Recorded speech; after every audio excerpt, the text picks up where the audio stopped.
Do you want to know how to sell your home for more money? Then this is the video for you.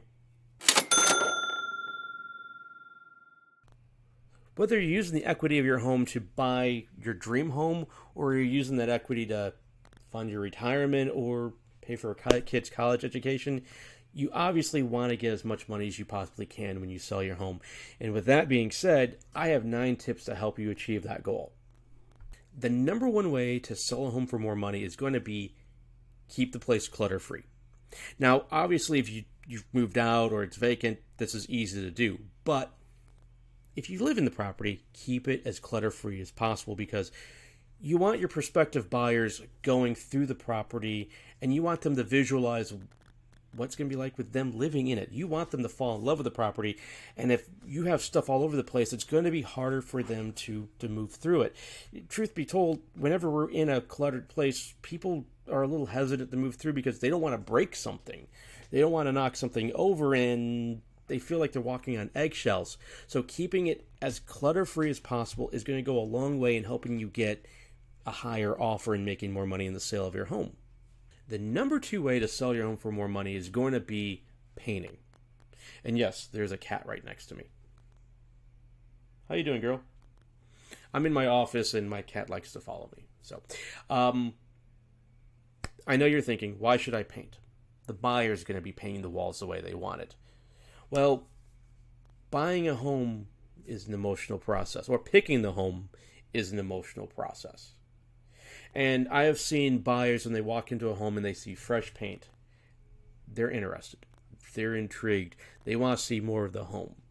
And when they start feeling like that, they're more inclined to make a stronger offer, as compared to they see 15-year-old paint. They see paint that's scuffed and scratched all over the place. They start thinking there's some issues with the property and the property wasn't taken care of. And in those situations, they're going to make lower offers, or in some cases, no offer at all. So you definitely want to paint if you're trying to get more money on the sale of your home. The number 3 way to sell your home for more money is the curb appeal. Check the front of the house. How does it look? Seriously, does the paint look worn? Does it look weathered? Because if that's the case, you should paint it. I have seen people look at the front of the house and they think, if this is what it looks like, the interior is not going to be really good as well. And that may not be the case, but again, first impressions mean so much. And also, when it comes to the curb appeal, look at the yard. Look at the grass, cut the grass, take care of any weeds, maybe plant a flower bed. Things like this go a long way in creating a great curb appeal. And when you have that, people are more inclined to make a stronger offer because the place looks fantastic. Now, the 4th way you can sell your home for more money... Well, actually, you know what? Hold on. I owe you an apology. I've had some bad manners, and I haven't introduced myself. You don't know who I am. My name is Will Bowers. I'm a real estate expert. I'm a licensed realtor in Virginia. I work in the Northern Virginia area outside of Washington, D.C., and I'm with Allison James Estates and Homes. And the other thing I do want to point out about this video is that this is more for... It's not just for the people in the metropolitan D.C. area. So if you're in Texas, Nevada, New York, Florida, the Dakotas, this can help sellers anywhere in the country and helping them get more money. Anyways, back to the 4th way you can sell your home for more money. That is a deep cleaning. I don't mean just a simple dusting. I don't mean just a simple vacuuming like you normally do, but you're getting down and dirty. You're getting a professional carpet cleaner or using a rug doctor on the carpets. You may be refinishing the floors. You're getting into the appliances. You're taking the cabinets out. You're cleaning those. You're cleaning the doorknobs on the cabinet. You're doing the windows. You're doing the baseboards. You're getting into the ceiling. You're getting into the corners on the ceiling. You might even be going to the heat vent. Well, my vents are up there, but yours could be down here. You could be going into the vents and just cleaning those as well. Doing that creates such a positive impact on prospective buyers because they see how clean it is. They think and they know you've taken amazing care of the property, and they're going to be more intrigued and they're going to want to make a stronger offer. And again, a stronger offer means more money in your pocket. The next way you can sell your home for more money is going to be staging. Now, what I mean by that is how you have the furniture arranged. if the place is vacant, there's a couple of options for you. The first one you could do is go through a professional staging company and rent some furniture. Now, the nice thing about this is that they know what to do. They know how to arrange the furniture to make it appealing. They know what size table to use for the kitchen or the dining room. They know what size sofa, what size dressers. And again, they can make the place look as appealing as possible.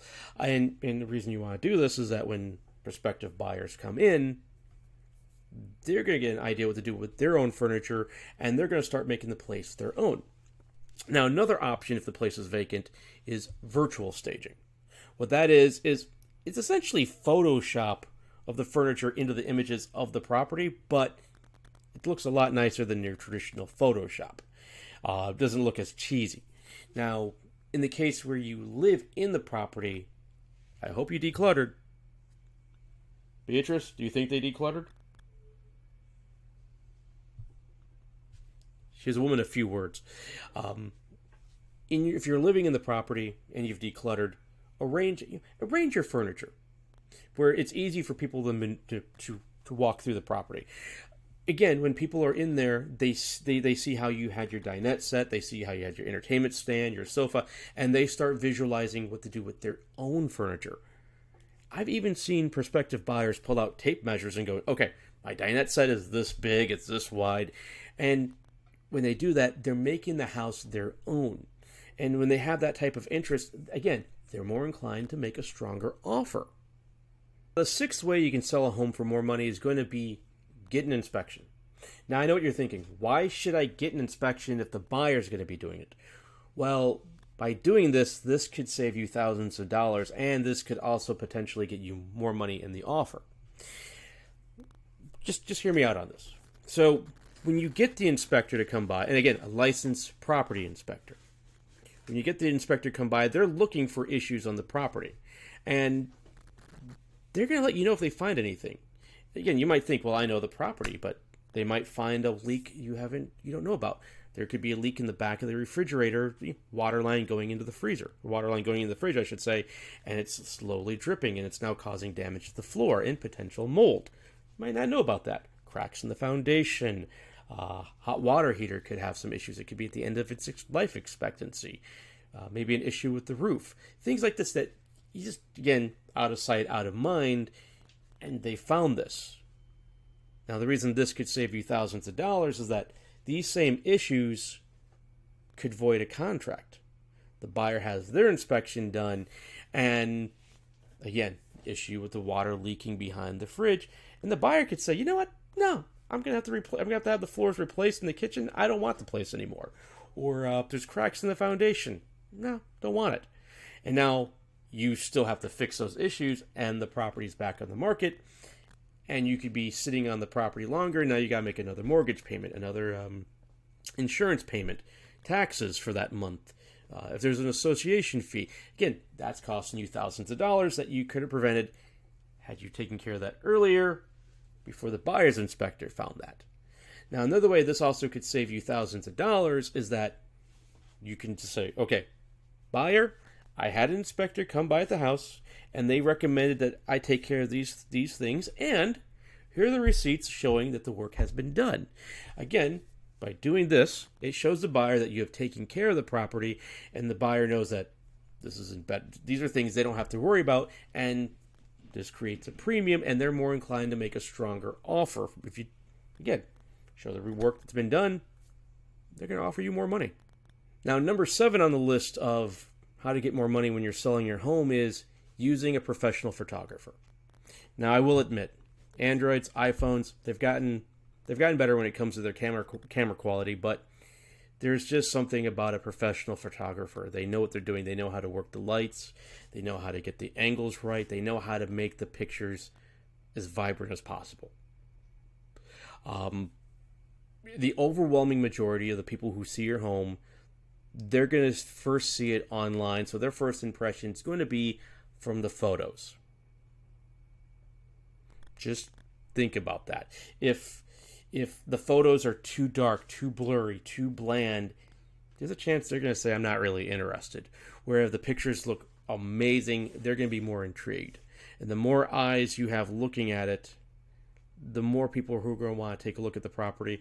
And if the place looks amazing, you're more likely going to get a stronger offer, which means more money in your pocket. You definitely want to go with a professional photographer, because think of it this way.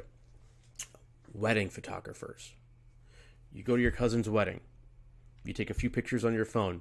Pictures look nice, but that wedding photographer captured the emotion, captured the moments of a beautiful day, of a beautiful ceremony, and your picture is nice, but it just didn't capture that emotion. A real estate photographer, they know what they're doing. You're going to make more money if you use a professional in that case. Just please believe me in this one. Get a professional real estate photographer, and if you have a good agent, they're going to know a couple that can help you out. The number 8 way to sell your home for more money is going to be highlight the work that's been done.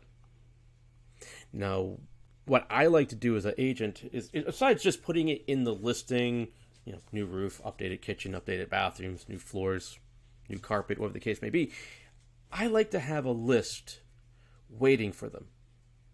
They walk inside, and there's a list that just says, these are the things that were updated. I just want to reemphasize the work has been done for them. When a buyer sees that the roof has been repaired, or been replaced, I should say, or the kitchen's new, or there's new flooring, that creates a premium for them, because they know they don't have to replace the floors. They don't have to update the kitchen. Maybe it's a basement that's not finished, but you waterproof the walls. Again, depending on the area you're in, things like this show you've done the work. They're willing to pay more. You've repaved the driveway. Again, they don't have to worry about that. They're willing to pay more money because the work has already been done for them. And again, more money they're willing to pay. That's always a good thing. Now, the number 9 way to sell your home for more money is going to be price it right. And I'm going to hit a couple of different aspects on this. I'm not going to talk about how to price your home. I'm not going to bore you with that, but you don't want to overprice it. I know you're trying to get as much money as you possibly can, but if you overprice it, people won't look at the home. I have seen it happen. Even in the red hot market in 2022, when there was 8, 9, 10 offers on a home, if it was overpriced, people just weren't looking at it. But the other thing I want to point out too is when you're pricing a home out, don't get too cute with the numbers. I've seen homes where it's a $400,000 home and they put $399,900. I get what they're doing. Power of 9. Don't say something's $10. Say it's $9.99. But here's the problem. Some people won't see that property at $399,900. Because I've seen people, when they're looking for a home, they put a minimum of what they're willing to spend. So they'll say, okay, I'm looking at $500,000, but I'm willing to go as low as $400,000. Anything below that, it's going to be a type of home I'm not really interested in. And here you are at $399,900 when the people who are starting at $400,000 won't even see your house. Just think about that. It's comparable to the $400,000 house, but you decide to be a little bit cute and make it $100 less, and the people who put the floor at $400,000 don't even see your house. Now, a little tip for buyers: if you're doing that, your floor is, let's say your floor is $400,000. Put the minimum, instead of $400,000, put the minimum at $397,000, $398,000. I guarantee you, at least another 5-6 homes will pop up on the list that you wouldn't have seen before. And another thing too is, on your maximum, I also tell people too, for buyers, on your maximum, if your maximum is $600,000, put $603,000. You might see a couple more homes that you wouldn't have seen before because people are trying to be a little cute with the numbers. So again, you want to be a nice even number. It'll be seen by more people if you do it that way. Anyways, thank you for watching this video. Please like this video. In the comment section, please just let me know what topics you want me to talk about in future videos. Also, please follow me. subscribe, follow, depending on what service you're seeing this on. Please, it helps my ego. But again, thank you for watching, and I will see you in the next video. And I might have a little bit more Beatrice as well. She's a lady of few words.